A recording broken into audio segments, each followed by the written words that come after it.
కుంభరాశి వారికి సెప్టెంబర్ నెల ఎలా ఉండబోతుంది గురుగారు? కుంభరాశి వారికి ఈ సెప్టెంబర్ నెలలో అత్యద్భుతంగా ఉంటుందమ్మా. అయితే ఆత్మహత్య చేసేసుకోవాలని తెగ అనిపించేస్తూ ఉంటుంది అష్టమకేతు వల్ల.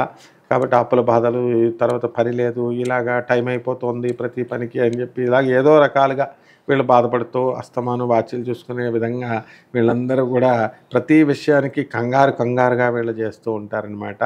అయితే ఈ కుంభరాశి వారికి మీనంలో రాహువు, తర్వాత శని వక్రించి కుంభరాశిలో ఉండడము, గురుడు వృషభంలో ఉండడము, రవి బుధులిద్దరూ కూడా సింహరాశిలోను, కుజుడేమో మిథునంలోను, శుక్రకేతువులిద్దరూ కూడా మరి కన్యారాశిలో ఉండడం అనేటటువంటివి జరిగినాయి. కాబట్టి అష్టమ శుక్రగ్రహ ప్రభావం వల్ల అంతవరకు భార్యతో అన్యోన్యంగా ఉన్నటువంటి వాళ్ళు, అత్తగారితో అన్యోన్యంగా ఉన్నటువంటి వాళ్ళు, వీళ్ళు అత్తగారు భార్య వీళ్ళు రివర్స్ అయిపోవడానికి అవకాశాలు ఉన్నాయి. కాబట్టి వాళ్ళతో కాస్త గొడవలు జరగడానికి అవకాశాలు ఉన్నాయి.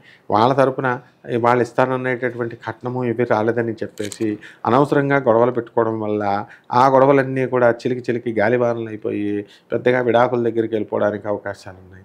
అయితే వృత్తిపరంగా మాకు పనులు లేవండి అని బాధపడుతున్నటువంటి వాళ్ళందరికీ కూడా పనులు వచ్చేయడం అనేటటువంటివి జరుగుతాయి. కొత్త పనులు కొత్త ఊర్లలో దొరకడానికి అవకాశాలు ఉన్నాయి. వీళ్ళ పిల్లలు చేస్తున్నటువంటి పనులను చూసి వీళ్ళంతా కూడా బాధపడడానికి అవకాశాలు ఉంటాయి.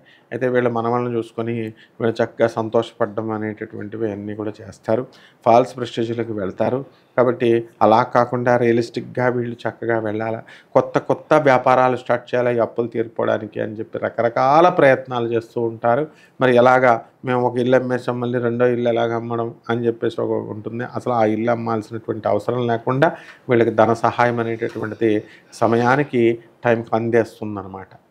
కుంభరాశి వారికి పరిహారాలు ఏమిటంటే, అష్టమ కేతు ఉన్నాడు కదా, అక్కడ ఏలినాటి శని జరుగుతుంది కదా. కాబట్టి కేతు జపం చేసుకోవాలా, కేతు స్తోత్రాలు చదువుకోవాలా, శని జపం చేసుకోవాలా, శని స్తోత్రాలు చదువుకోవాలా, కేతువుకి కిలోంప ఉలవల్ని ఆవుపేట చిత్రవర్ణం అన్ని రంగులు ఉన్నటువంటి వస్త్రాల నుంచి పేద బ్రాహ్మణులకి యొక్క సోమవారం నాడు ఉదయం 7 గంటలకి దానం చేసుకోవాలా.